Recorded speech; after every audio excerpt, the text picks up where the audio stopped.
God is trying to fight the battle with you, bro. He's not going to leave you on the sidelines to fight a battle by yourself. This is the biggest thing. Even if a battle looks like it is out of control, if the battle seems unwinnable, if a battle seems like you're all alone, you're never alone in the battle. Think of somebody like David, right? His family did not believe in him. He was just seen as a shepherd boy, a lonely shepherd boy who just tended to his sheep. And they didn't see David as somebody who could fight and have an impact in the war. It was a war between the Philistines and the Israelites. And let's be fair, David and them were outmatched. They were outclassed physically. Reading the word, David bought a slingshot and some stones. A slingshot and some stones. And he's like, I'm going to take on Goliath. Now, mind you, Goliath is 10 plus feet tall, as described in the Bible, right? Armor, strong, chiseled, strong, man. Like, y'all ever seen them bodybuilders? Just think twice as big as that. These are strong. This is a strong individual. And, you know, Goliath's army looked up to Goliath, because if Goliath were to get struck down, then the war would pretty much be over. So Goliath was basically their team. And then you had David's team. Smaller, you know, they didn't want to be attacked, like a smaller country. Here's the thing about a battle like this. In retrospect and in plain sight, you can say that the war is already over. Goliath's team has already won.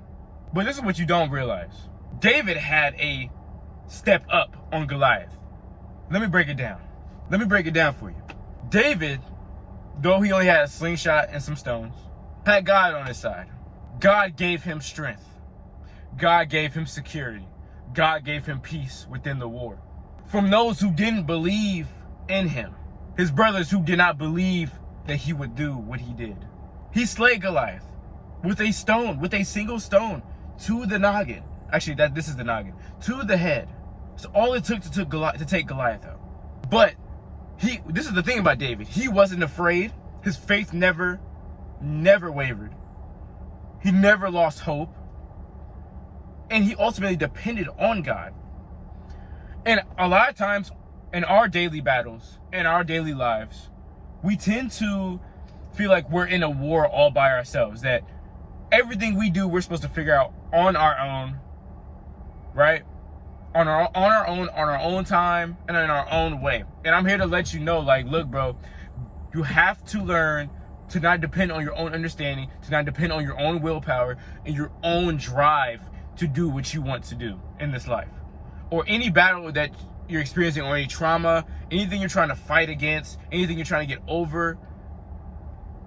You have to learn that you cannot fight your battles and expect to come out on top just all by yourself. Yes, you're going to have to go through some storms, and it's going to feel dark, and you're going to feel lost. But God was always with David. The Lord was with David. David knew this.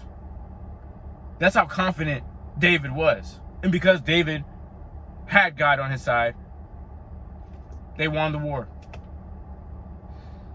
I'm here to let you know, bro. The wars you fight cannot be won by a single individual. You cannot win this war of life by yourself. You cannot figure out this life by yourself. You cannot expect to continue to grow and to fight the good fight of faith by yourself. It's going to take sacrificing your own pride, sacrificing yourself, and allowing God to handle your situations. And a lot of times we feel like, yes, we can make an impact on our own lives and our own situations. But there comes a point, it gets to a point to where we cannot do anything else. We cannot do anything else because you can only control what you can control. Look, man, if you didn't learn anything else from this video, it's to fight that good fight of faith with the Lord. He's never going to betray you. He's never going to leave you. But the only way you can fight with the Lord is if you allow him to be on your side. But hope you enjoyed this video. I hope you learned something. And as always, God bless.